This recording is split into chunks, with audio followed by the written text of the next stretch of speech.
We're talking about a Pegasus with a Plus. Welcome back to the channel. I am Cody with the Shoe In With Cody, and today we got ourselves a good one. This shoe just showed up, and I'm talking about the Nike Pegasus Plus, the newest shoe from Nike.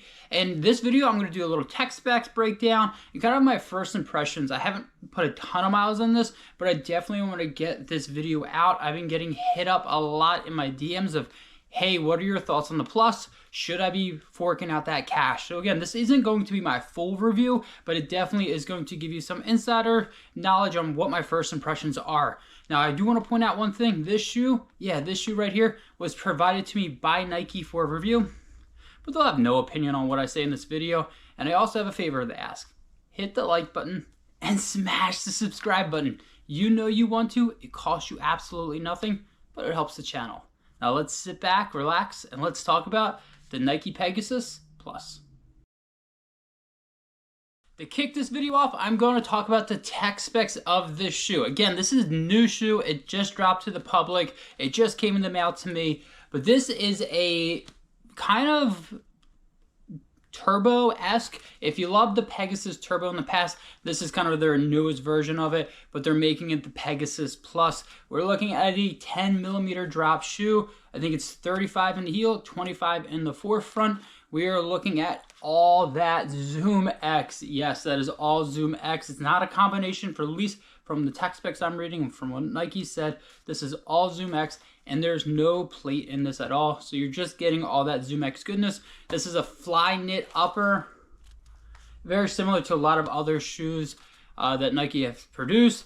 You have a tongue, but it is not a gusseted tongue. It is definitely kind of a freelance or free flowing kind of tongue. If you've had the other Pegasus Turbos, not the Nature, like I think it's like the 2, it's a very similar tongue in my humble opinion. This shoe in my size 10, we're looking at about like, I think it's like 8.8 ounces, about 250 grams. I'll definitely drop that up above. But again, it's definitely on that lighter side, but it's not race day lighter. I think anything under 9 ounces in my size is pretty darn light for a daily trainer. And that's the category I'm going to be putting this in. This is a daily trainer. Yes, it has that super foam, that Zoom X, but not enough of it to put in that super trainer category. I think this is a daily trainer shoe. I think the foam they're using is fantastic. I love a Zoom X, probably top 2, top 3 foam, roads or trails. And this shoe's also going to cost you $180, which is definitely on that steeper end. But again, that's usually the price tag they apply when they are using a Zoom X foam. While I know you love tech specs, you didn't click on this video for the tech specs. You want to know what this shoe is all about. Again, this is only after a handful of miles. I really was surprised how much I liked this shoe. One thing I do want to note, the Zoom X is definitely firmer than other shoes that I've had. Let me say that again. This Zoom X is not as squishy. It's definitely a firmer compound that they are using, at least in my personal opinion, which is okay by me. I don't always love a squishy shoe. This definitely finds that balance between squishy and firm. Definitely finds that middle, that Cinderella-esque, I will say. The upper, no issues at all. I locked it down, no heel slippage. I was a little concerned because, again, this is not gusseted, the tongue's not gusseted, but no issues at all. In the past, I would say when I did the Turbo, I had to do a runner's knot, but not the case with this. One true to size, one with my traditional 10. I wear a 10 in all Nikes, 9.5 in other shoes. No issues at all. Definitely the room. I find the upper definitely to be a little bit roomier. It definitely gets a little bit thinner on the neck as you go up, but I didn't really find that to be an issue. I don't have super wide feet, but I always say I have wide-ish feet, and it definitely was accommodating to my foot type. And the one thing I will say about this shoe is it felt fantastic to run in.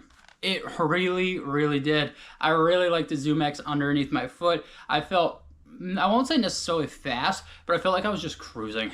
I'm keeping it around an 8:30 pace when I've been running in this shoe, and it just feels good. It just feels fantastic underfoot. The other thing is it doesn't really feel like a 10mm drop shoe. In the other Pegasus, the 41 that I've rocked, it felt like a 10mm drop shoe. My calves definitely felt it.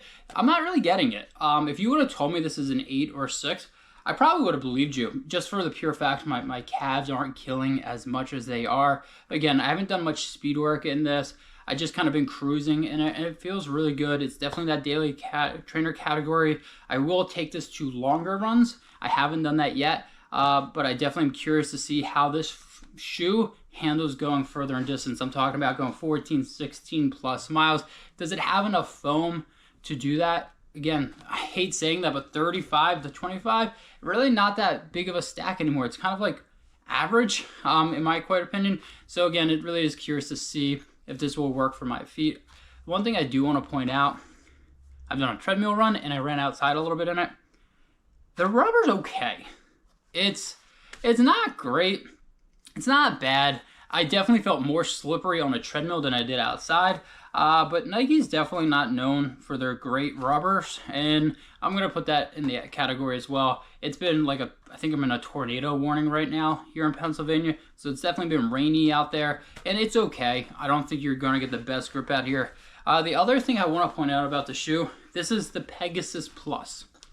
Pegasus line is getting a little confusing. We have the Pegasus regular, the Pegasus Plus, and the Pegasus Premium. Is this becoming a gas station vibe, Nike? Because if it is, I'm digging it. We can get it down with that. But I am getting a little confused with a lot of the different names. And I think you also are too, because that says Pegasus Turbo. I think this is having a little, it wants to be a turbo, but they changed the naming convention, but they probably already have these builds. So I want to point that out. If you do buy this shoe, it is Pegasus Plus, even though it says turbo underneath. I still need to get a ton more miles in, but I definitely am enjoying this out of the box. It feels comfortable, and I definitely think a lot of people are going to enjoy this. I think where the 41 missed, this is definitely capturing that vibe for me. Again, it is $180, so it's a lot more than the regular Pegasus, so you always got to put that in consideration.